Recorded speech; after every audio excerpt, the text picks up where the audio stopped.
Welcome back to TapTech. If you are currently holding a Sony A7 series or a Canon R6, you might want to put it down gently because the landscape of the mirrorless world just shifted. We are deep into 2026, and the leaks surrounding the Nikon Z6 IV have officially crossed the line from rumor to industry-shaking reality. Nikon isn't just making a camera anymore. After the Red Digital Cinema acquisition, they are building a cinema beast in a hybrid body. Today, we're breaking down the confirmed 33-megapixel stacked sensor, the internal 6K RAW, and the red color science that is about to make every other mid-range camera look like a toy. Don't go anywhere. This is the Nikon Z6 IV for years. The Z6 line was the balanced choice, a solid 24 megapixels that did everything well but nothing groundbreaking. That ends now. The Nikon Z6 IV is confirmed to jump to a brand new 33-megapixel full-stacked BSI CMOS sensor. Now, why does a stacked sensor matter so much for your professional workflow?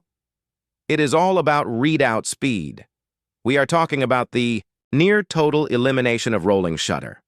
If you are a sports photographer or a filmmaker who loves fast whip pans, the jello effect is officially a thing of the past.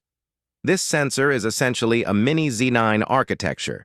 It allows the Z6 IV to hit burst speeds of up to 30 frames per second in full RAW with zero viewfinder blackout. For my wedding photographers out there, imagine never missing a flicker of an eye or a petal falling, all while having that extra resolution for those tight crops.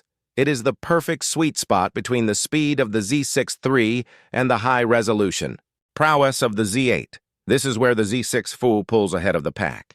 Since Nikon acquired Red Digital Cinema, everyone has been waiting for the integration of high-end cinema tech into the Z series.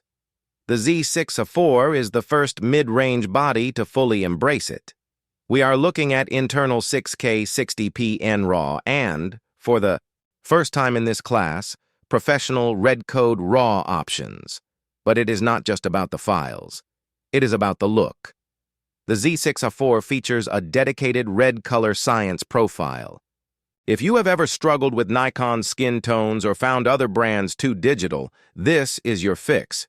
You are getting those legendary red highlight roll-offs and organic skin textures right out of the box.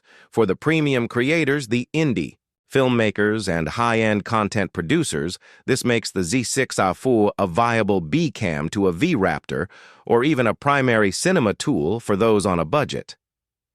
Nikon's autofocus used to be the good enough alternative. With the Z6 IV, that narrative is dead. This camera introduces the Gen 2 dedicated AI processing unit. It does not just recognize eyes or cars, it utilizes what Nikon is calling human intent tracking.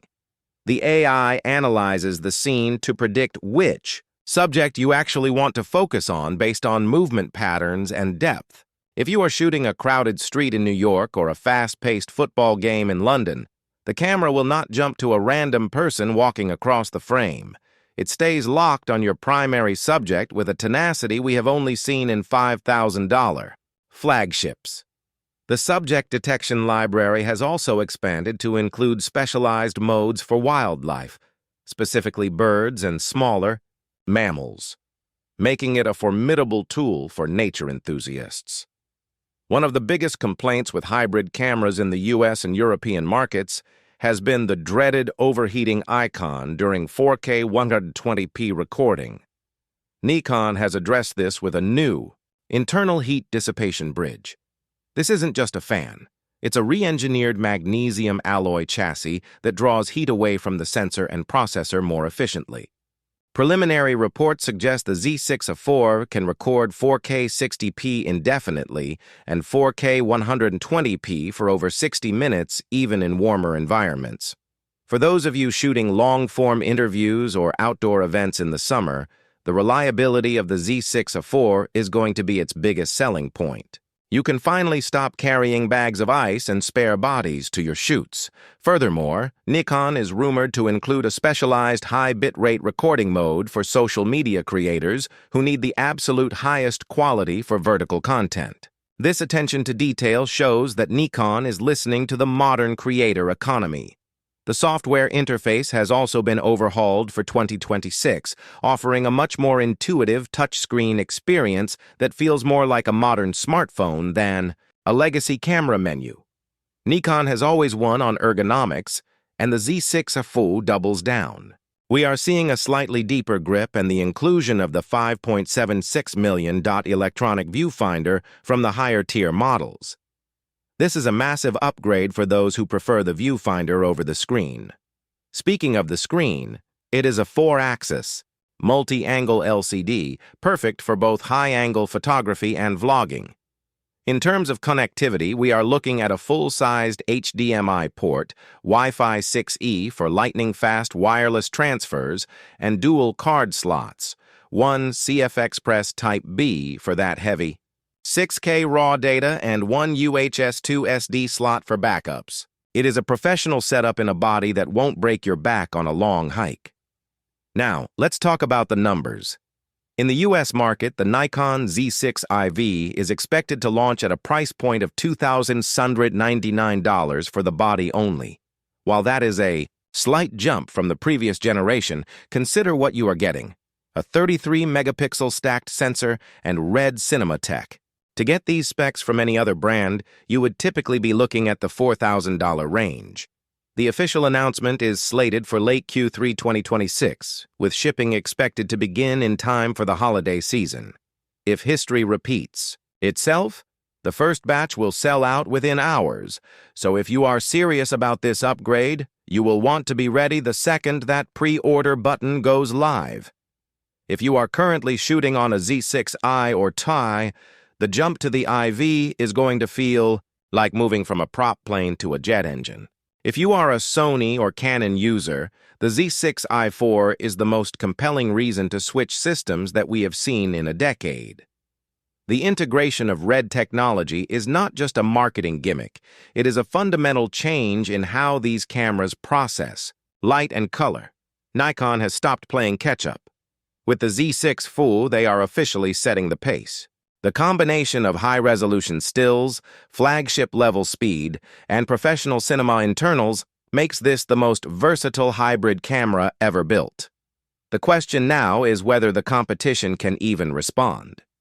Sony has been resting on its laurels with the A7 series, and Canon's closed lens mount system is starting to frustrate professional users who want more variety. Nikon, by contrast, has opened up its mount and acquired the most prestigious name in digital cinema. The Z6 IV is the physical manifestation of that new aggressive strategy. It targets the wedding filmmaker who needs reliability, the sports photographer who needs speed, and the YouTuber who wants that cinematic look without the cinematic price tag. As we look toward the official release, the excitement is palpable. We are seeing a shift where the mid-range camera is no longer a compromised version of a flagship, but a powerhouse in its own right. So, what do you think? Is the 33-megapixel stacked sensor enough to make you ditch your current gear? And more. Importantly, does the red color science actually matter to your workflow, or is it just hype? Drop a comment below. I read every single one, and I want to know if Nikon has finally won the mirrorless war for 2026. If you found this breakdown helpful, hit that like button and subscribe to Tap Tech for the most authentic deep dive tech updates on the planet. I am your host, and I will see you in the next one.